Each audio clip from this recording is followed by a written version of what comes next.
curious for both of you, if you can just kind of share a little bit of the history of your churches, how, you know, how it came to be. What were the early years like, including its formation and its initial purpose and what it was responding to, and why was the church needed at the time? Sure. So our church was founded in 1941. And so we're about 83 years old now. And the start of our church is actually kind of interesting. And so it was actually two groups of white Christians that had a heart for Chinese and Chinese Americans. So actually, even by 1940, there was already a population of Chinese, second-gen Chinese Americans in Philadelphia. And so I'll share the two groups. So one group was mainly this woman named Mitzi McKenzie. And Mitzi McKenzie, actually, so if you go to Spring Street between 10th and 9th, you'll actually see a sign there that says Mitzi McKenzie Way, and it's our way of remembering just her tremendous impact on our church and also in this community. So very early on, she ran what's the center, right? So our church is called Chinese Christian Church and Center, and the idea of the center is that we have various programs aimed at benefiting the community. And so we've done a lot of things throughout the past. And so when Mitzi started, she was doing things like ESL classes, she was doing cultural classes, she was doing, connecting families that were separated due to the Cultural Revolution. She was just doing all these different things to care for the Chinese and Chinese Americans in Philadelphia, Chinatown. Nowadays, we have things like ESL classes, we have SAT classes for college student or high school students. We have after-school program. We have a summer camp that is aimed at community kids, and so that's actually going on right now. We're in the third week out of 6 for our summer camp, and we have a sports basketball league for the community as well. So basically, the center exists to run activities and programs for the community, and also in an effort for us to reach them. And so Mitzi, she did her work throughout all those years here was, so crucial in the establishing of our church and the center part of our church. That's one, and then secondly, real quickly, and so our church was founded by, not founded, but there was basically a group of mainline Christian pastors that felt a heart for Chinese people in Philadelphia, Chinatown. As our church was actually started by 5 different mainline denominations. Let me see if I could get this right. So it was PCUSA, American Baptist, United Methodist, United Methodist, United Church of Christ, and the Episcopal Church. So those 5 denominations came together and they formed a board of directors with the expressed desire to reach Chinese and Chinese Americans. And then key among those was the American Baptists, which are represented here today. Yay. And so our connection with the American Baptists, has gone on, from, the early beginnings of our church. And so that was kind of, those 2 groups of people that were kind of the 2 groups that started and founded our church, and that's why it's called Chinese Christian Church and Center. So, my name is Josh. Glad to be here. Very honored to be here and speak. I wanted to start first by saying I am Korean American. So you might be wondering, what am I doing at a historic Chinese church? I've also been asked that by people at my church at certain points. But I knew that I was walking into a lot of history. Not to one-up you, but our church started in 1935. So we will be 90 years old next year. And so it's just a wonderful testament to not only the people, the Chinese people in America, but really God's faithfulness and his provision to continue to keep the church for really, 9 decades, almost a century. And that's definitely not just by human might and ingenuity, but really believe that it's God's grace and his love. And so with our church starting in 1935, we actually kind of share similar start where there was such a big immigration into DC of Chinese people, and there was a big booming Chinese population. And there was actually, similarly, a group of Christian men who saw a great need for a church, for the Chinese people. They wanted them to know Christ and make him known, which happens to be our mission statement at our church. And so they helped to set up all the things that needed to be set up. for them to be a church, and then they really all agreed, we're not going to try to impress upon them our particular denomination. It was several different denominations that the pastors were. And then from then, 1935 until now, not in the same building, but the church itself has continued to just serve the city and serve the Chinese community. So I know that's all in short. I would just want to highlight one thing that came out of our church that continues on is the Chinatown Service Center, which helps with immigrants with translation, documents, and things like that. We also have ESL and other things that we do to try to help the Chinese community, but also just the DC community as well. Others, you don't have to be Chinese to use our services, but we really just want to make an impact in the community, both in DC proper, but also at large within the Asian American community. Yeah, there is something really special about churches that have endured through time, and it's actually really encouraging to see so many people here, because a part of the Asian American experience is that we're oftentimes invisible in plain sight, and we kind of live into that a lot of times, where we almost kind of erase ourselves in the process of not knowing our own histories. And so even like a study by Barna showed that of all the major racial groups, Asian Americans were the least to know their own histories, and the least to be able to know how to articulate their own kind of experiences and their own kind of upbringings. But with that said, I'm curious, as you reflect on your church's history and heritage, how do you think it influences the current life of the church? What distinguishes your church, especially with its rich history, from other churches, whether they're Asian American or not? Yeah, so I guess when I hear that question, what distinguishes our church from, what distinguishes a Chinese heritage church, from other churches? I think one of the things that, comes to my mind first is that, I say this a little bit tongue-in-cheek, but like, we're a very mono-ethnic church, right? You come to our church, and we are almost all Chinese, right? Like 95, 97, 98% Chinese. But I would also argue that we are one of the most multicultural churches in the city. And the reason why I would say that is because, if you know a little bit about Chinese people groups, right? Like people from Fujian province don't always get along with people from Wenzhou province, and don't get along with people from Beijing or Shanghai. And then you add in Taiwanese, you add in Hong Kong, right? And so like we have people in our Cantonese congregation from Guangzhou and people from Hong Kong. Well, they might speak a similar language, but their culture is completely different. And so like the culture of different people groups that exist within our church is actually pretty diverse. And then if you add on top of that, right, in most Chinese heritage churches, you add on top of that the immigration culture, right? So then you have first-gen immigrants, which is different culture than second-gen immigrants, right, as Chinese Americans. And then, of course, most of you guys probably know this, right, that there's 1.5 gen as well, right, if you grew up in, Asia somewhere, and then you came a little bit later. So like all those cultural differences make staff meetings very difficult and very hard to understand one another. So all of our staff meetings are run in English, and it took me like 7 years to understand the way that the other Chinese pastors were using English words, because they use the same English words but actually have a different meaning behind that word of why they're using. They were using different tones. They were using different tones. That's No, right. so I mean the English, yeah, and the tones are very complicated too. Yeah, so but I mean they were just using vocabulary to mean something, and it took me a long time to figure out, oh, that's what you meant when you're saying things. And so, but I think what makes but I still think that this is like part of God's work in our church. The fact that I think I can, go up to my Mandarin pastor, and go up to the Mandarin pastor who's from Beijing, give him a hug and say, hey man, I love you, right? And to my Cantonese pastor who's 1.5 gen from Hong Kong, right, say, hey man, I love you. And it's like, I think that there's a certain beauty there that can exist, but I don't want to sugarcoat it and say that it's easy, but staff meetings can be super hard to understand, where the other person's coming from and why they're saying what they're saying.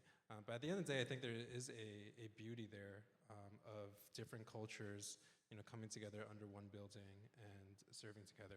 And so I think that there could be something in terms of like we've done a lot of multicultural conversations within our pastoral staff just because we're forced to do it, because and I think that that's maybe something that we can offer in terms of like, what does it look like to have these long-term, really multicultural relationships within the context of one church, and I think that's like one potential thing that we could offer to the wider church body. Yeah, I think so. Our church right now has 3 congregations. We have a Cantonese-speaking congregation, Mandarin-speaking congregation, and then the English-speaking congregation that I oversee. And it's been just such a blessing to work with the other pastors, and just to kind of be real about the state of our church, right? Be real about who we're reaching out to. Have discussions on what we can do better. But one of the big things I think is so important is just the value of ethnic identity.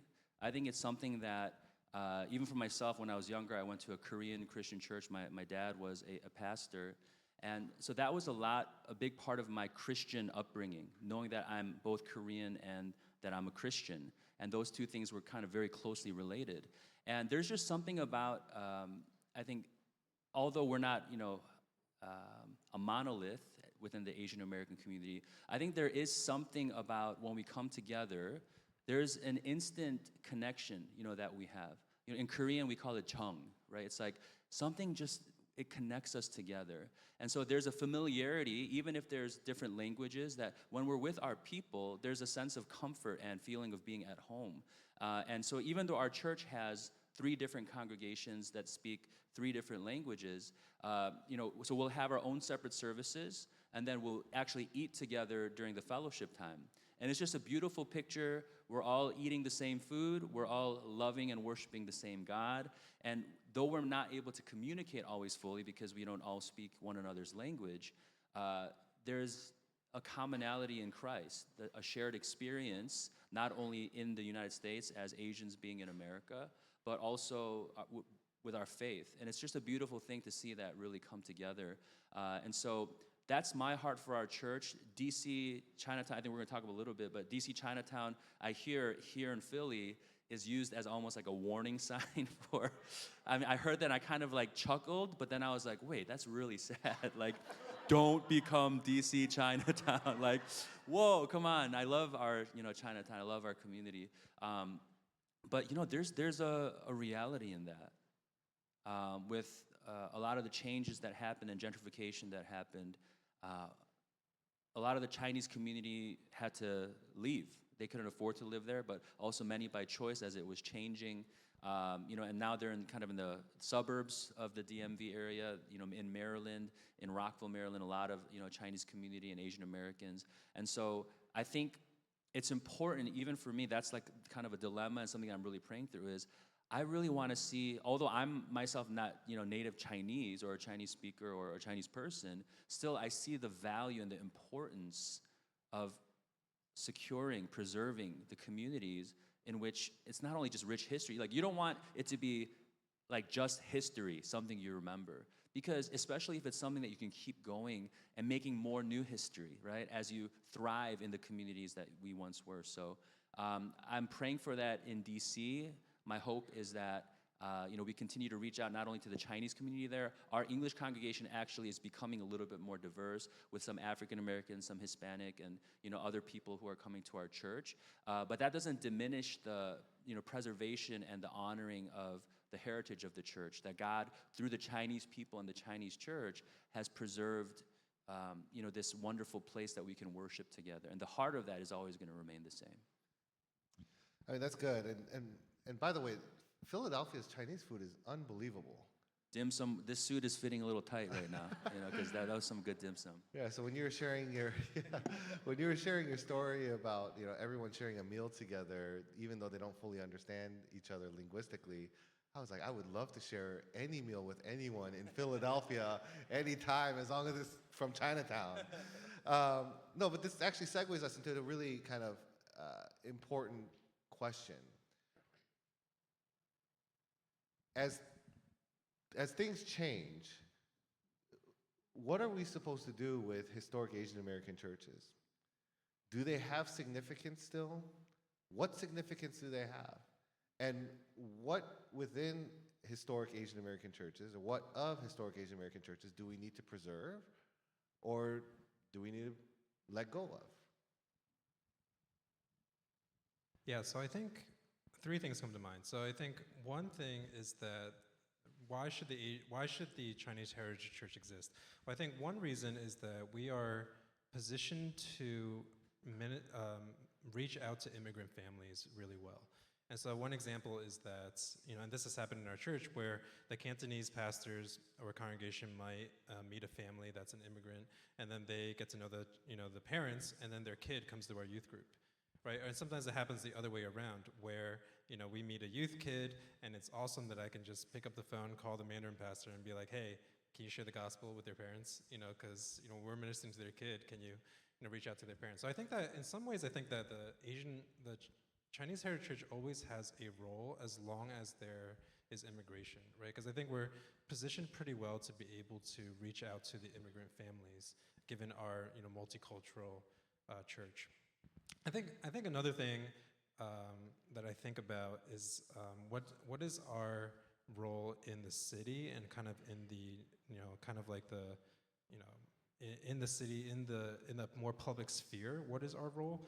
And it's kind of interesting because because of the 76ers, I've been interacting with a lot of clergy and just other people and non-Christians just from the city. And I think there is something where I say that, hi, I'm an English pastor at Chinese Christian Church and Center.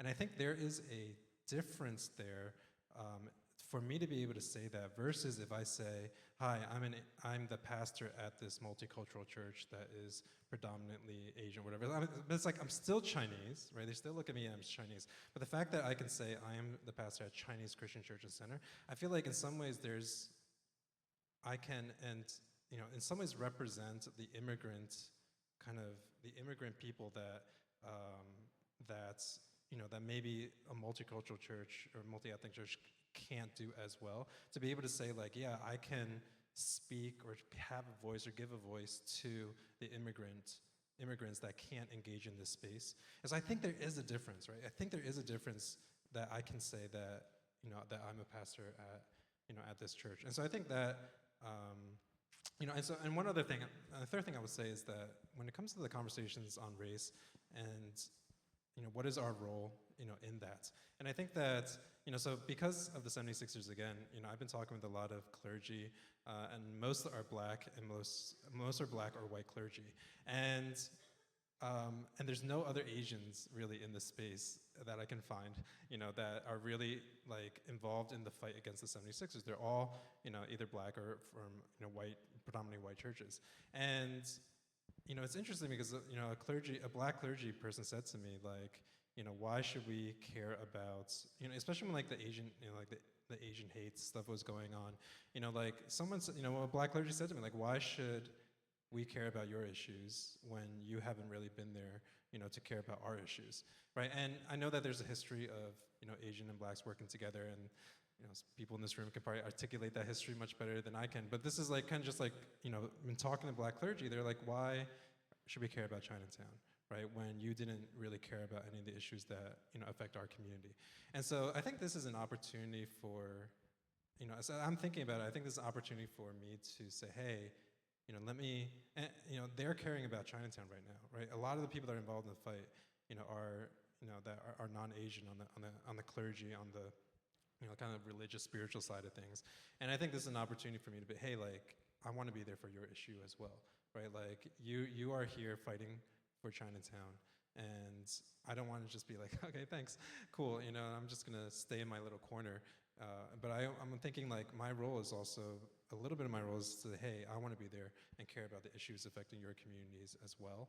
And I think that being in a Chinese heritage church, right, there's something that gives them you can represent Chinese people. And I'm really hoping that there's, there's more. And I think in some ways I'm just okay, there's nobody else doing it, I'm gonna do a little bit. But I would love to see more people, like more pastors, just like, hey, let's just do this together, you know, and that's what does it look like to, you know, be a part of this conversation in our city, you know, in the city of Philadelphia. So, so I think, yeah, that's kind of what comes to mind. Yeah, I think Pastor Wayne talks about immigration. I think you know, one question could happen then is, you know, what happens when there's not much more immigration, right, of Chinese people, Chinese families, because a lot of how the English ministries of, you know, Chinese and even Korean churches start is you have the parents' generation that comes and they're the immigrants. They have children in America, then they grow up in America, so now we need an English, you know, congregation so that we can minister to the English. And then they grow up, and then it's like, wait, now they're older, but they're, you know, still kind of this mother-child kind of paradigm. And then there's sometimes resistance to that, and so a certain generation leaves, right? The second generation oftentimes leaves and finds another church.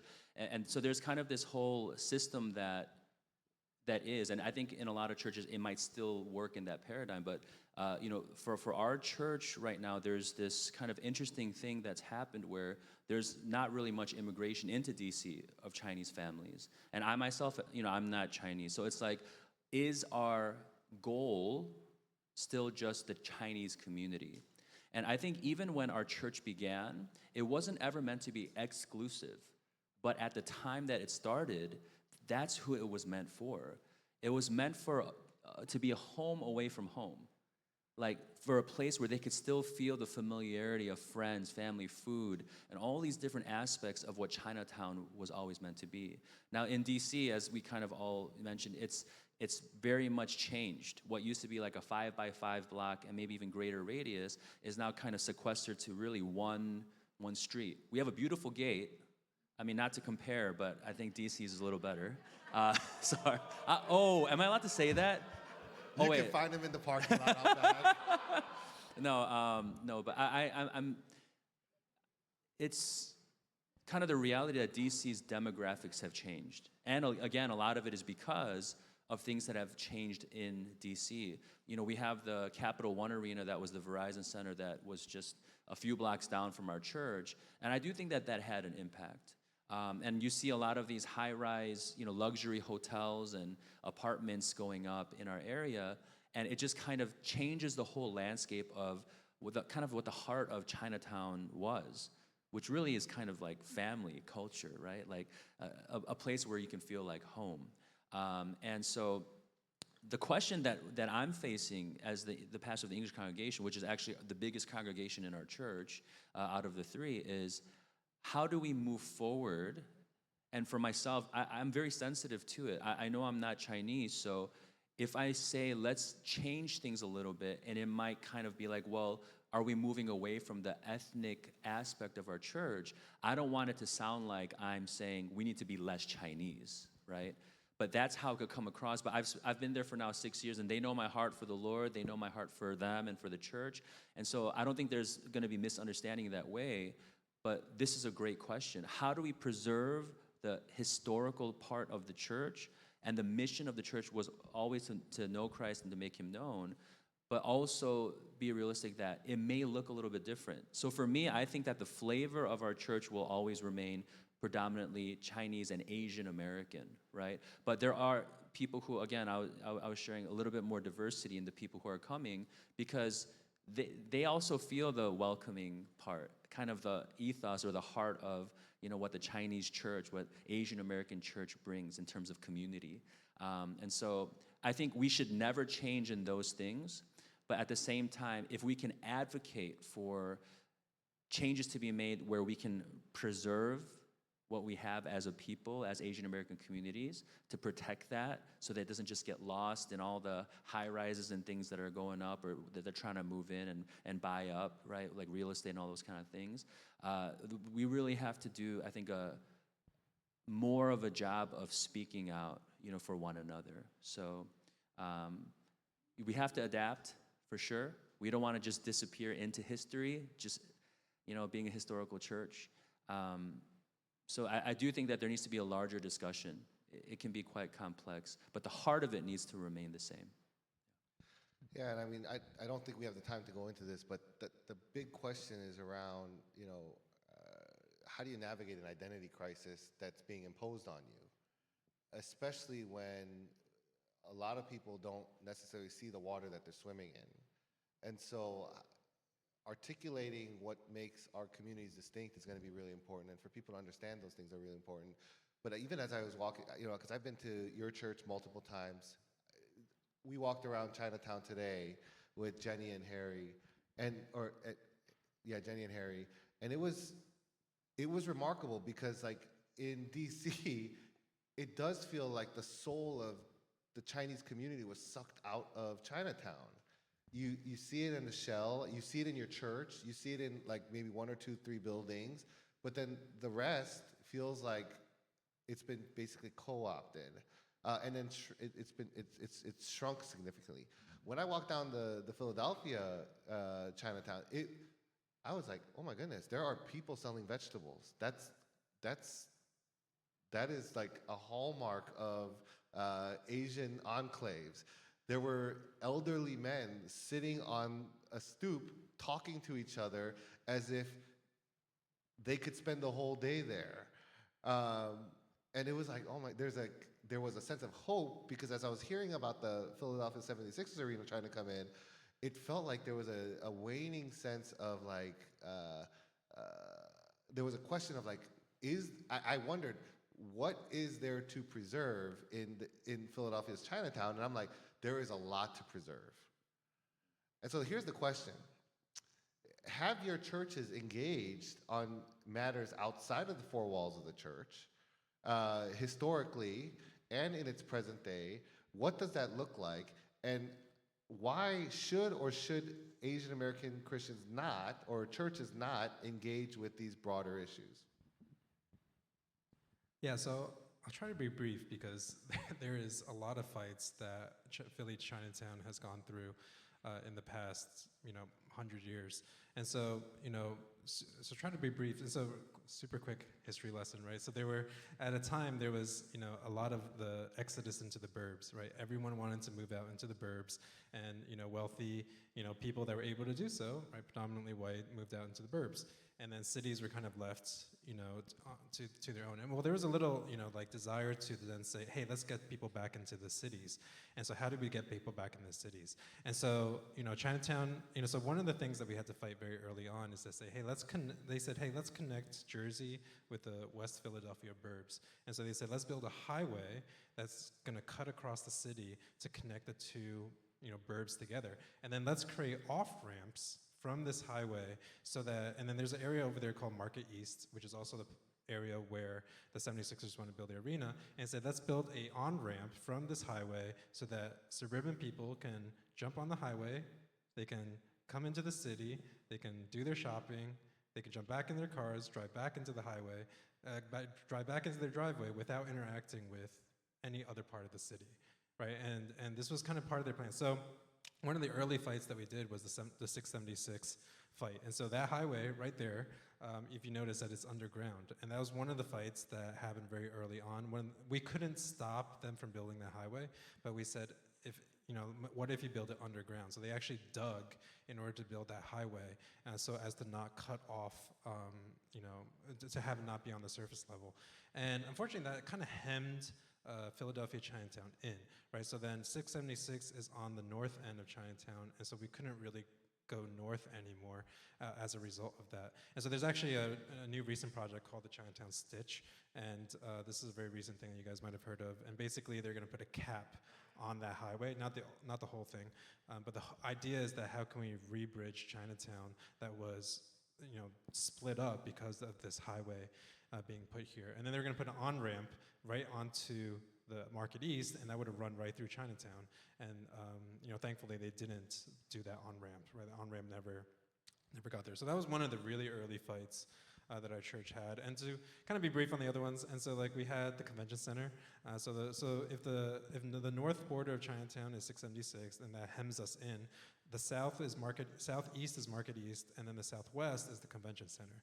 So the convention center was a much harder fight to fight because that is state-owned, and so that was the state runs the convention center, and so that was really hard to fight. And they actually did displace a bunch of Chinese homes as a result of the building of the of the convention center. But then what they did is that they actually built a row house so that all the people that they displaced could go into that row house. So if you go over there on 9th Street, you'll notice that there's a bunch of houses that look exactly the same, and that's because that was the displacement of the homes in order to build the convention center. But again, that kind of like hems us in, right? It prevents our growth south, prevents our growth north, and so, and then, so that was a little bit of a fight. That was really hard to fight just because it was, statewide and you had to go to Harrisburg and all that. It was just, difficult to do. And then there was and then just list a couple other examples. One, it was the baseball. So the Phillies were going to build their stadium in Chinatown. That was going to be one block that way. So the entrance was going to be on 12th and Vine.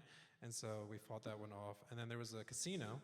And our church was very involved in the casino fight because we felt like that was just really predatory against Chinese people, right? So they wanted to build a casino right next to Chinatown so that, Chinese, and our church like really saw that as a huge moral issue that, you can't build a casino here. And so our church was really involved in that fight. And actually to this day, so if you go to Chinatown, you'll see these white unmarked vans that are like really nice, like Mercedes and BMWs, these really large vans.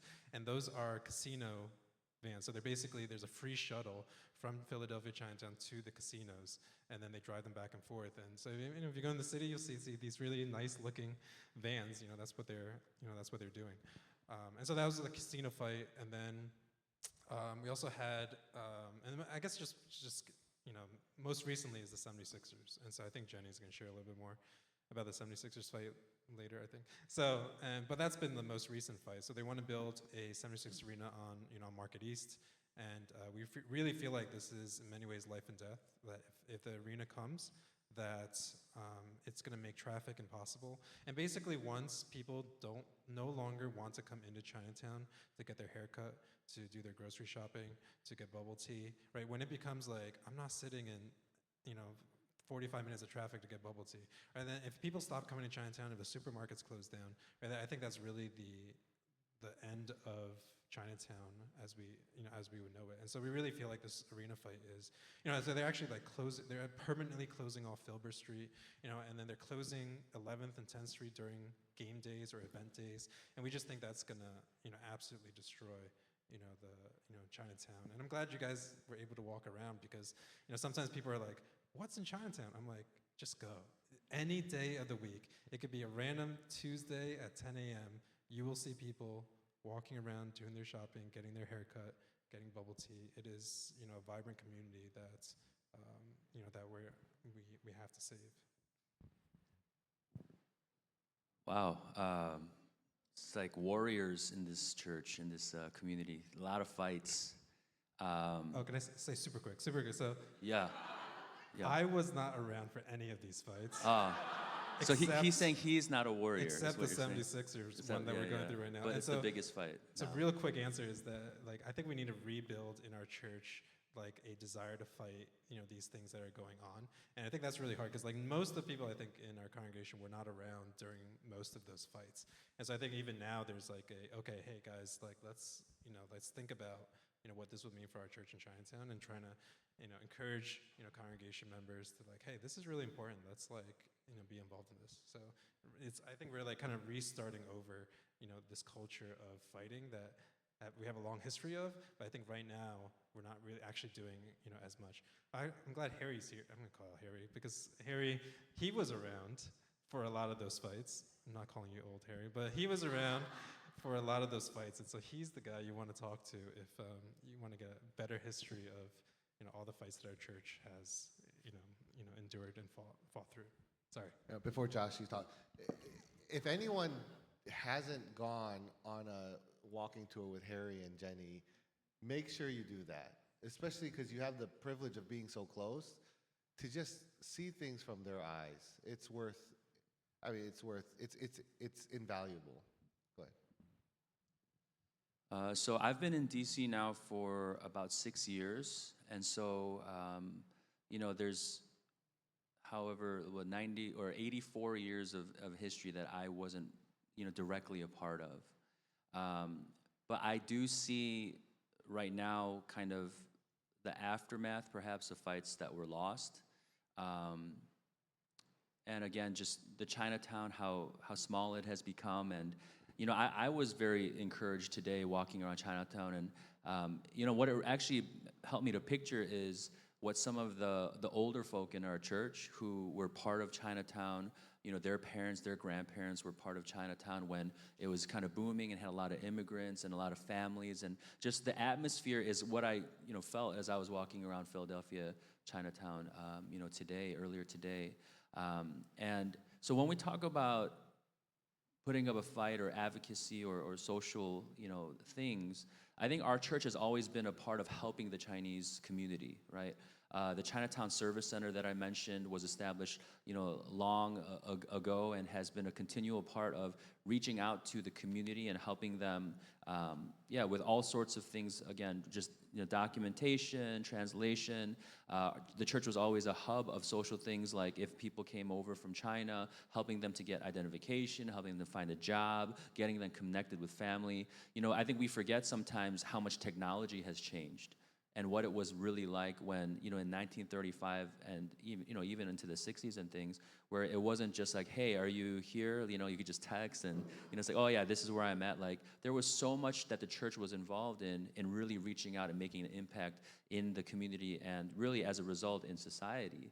I think right now there are things where we're having to deal with, actually, maybe not on such a big scale, but there's things going on right now as we speak in Chinatown where they're trying to build like two big hotels, like right in Chinatown, what's already, you know, like been kind of sequestered to like a block long.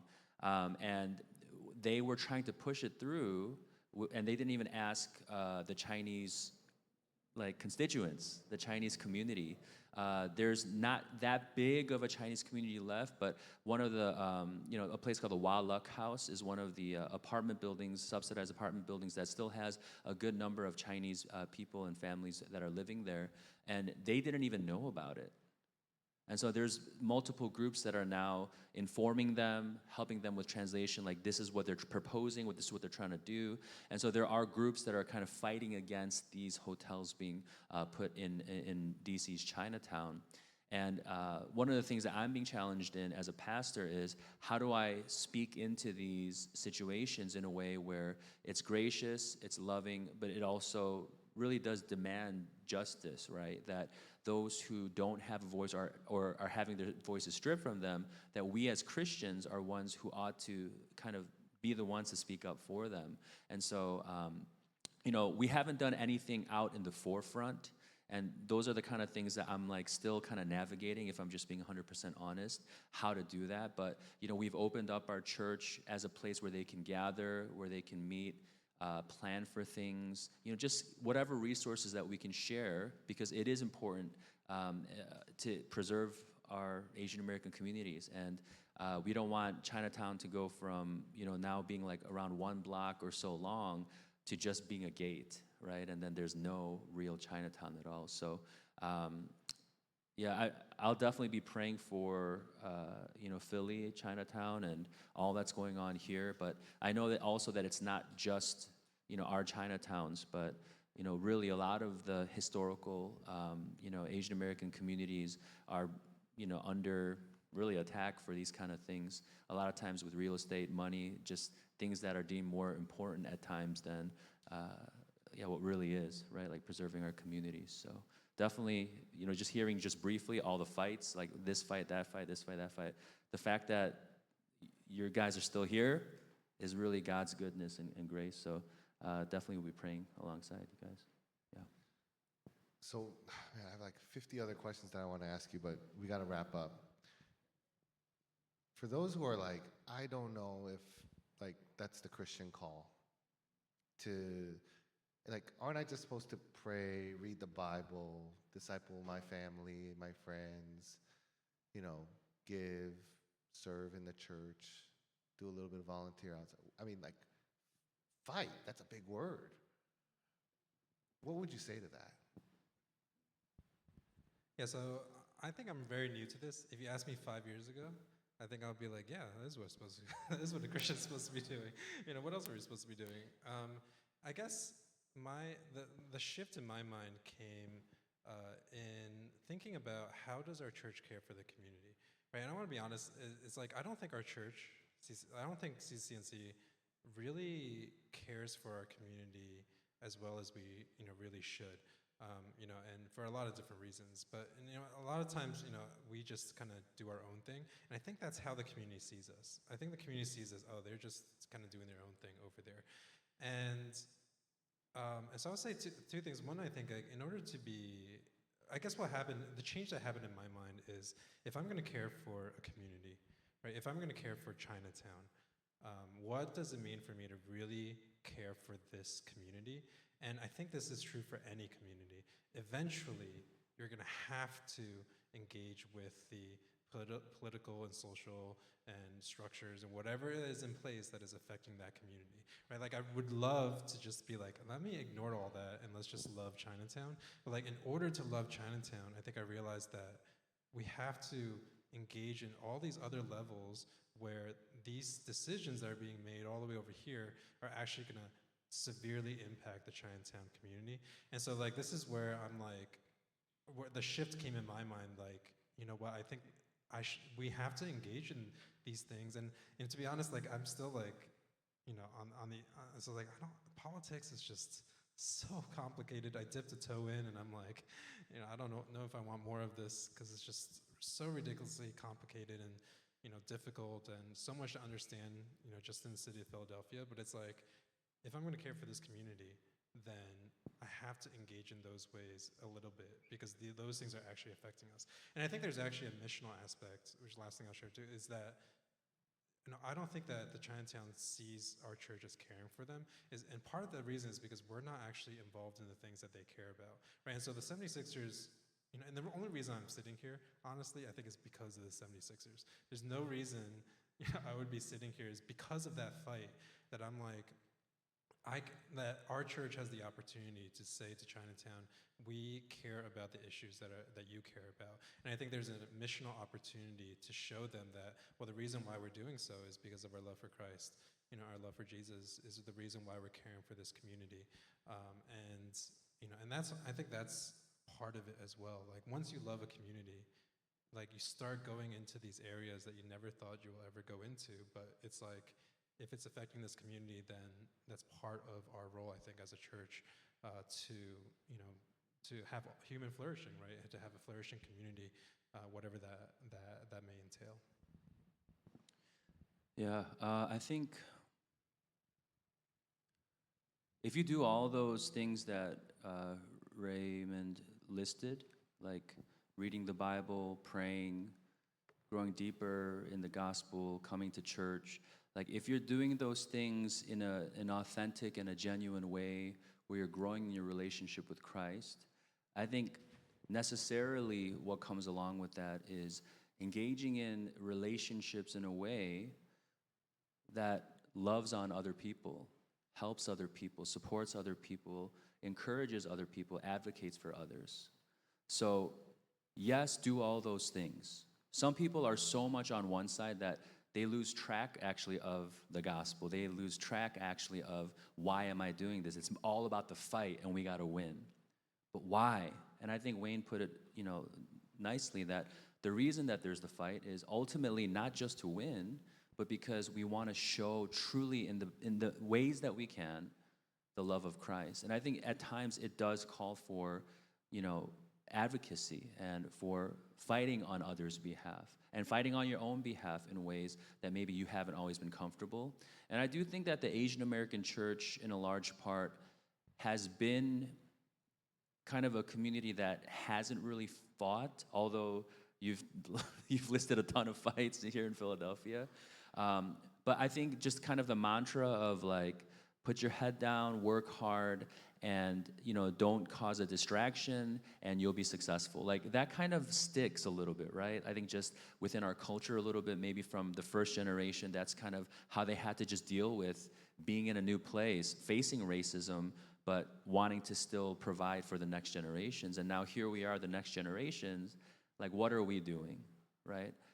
Are we going to continue to kind of keep our head down and just say, hey, as long as we work hard, as long as we assimilate into the system, then we're going to be successful? Look, Asian Americans are by and large very successful. Although again, not a monolith. There's many different people on the spectrum of socioeconomic status. But like I really believe that we can't just be insular and just look to our own little kingdoms, our own little lives. We have to think of the larger community, not only the Chinese community, but Korean community, like Vietnamese community. Like, do we care?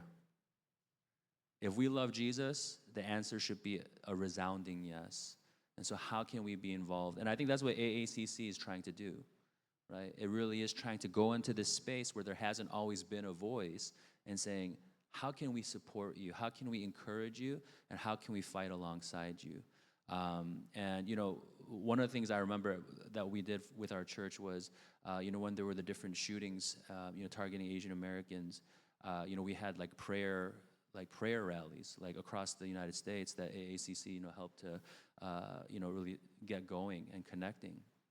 And I think about that, and it's just such a wonderful picture of, I think, our community really coming together. Really, it felt like for the first time, like knowing that we as an Asian American community around, and also other brothers and sisters in Christ from outside of the Asian American community, coming together to really encourage and uplift one another. And I think that that's what we have to do, right? That's what fighting looks like at times, fighting alongside one another and really using our voice. Me being a pastor in DC, in a historic Chinese church, I think that alone kind of gives me a voice that can represent like our Asian American community. And I really hope to use my voice and the position that God's given me to be responsible and really be a part of enacting positive change and spreading of the gospel in any way that I can. So just thank you for letting me be here and share with all of you. Thanks for having me. It's been really good to talk. Yeah, so they're going to wrestle to figure out whose church is better. In the meantime, well, if it's wrestling, I probably, I mean, he's got his. Are you trained? Wait, are you trained? Church here. Oh, that's true. He's got his whole church here. Yeah. You got to be careful what you say in Philly. Yeah. just as a general statement. Well, can we give them a round of applause? Thank you so much.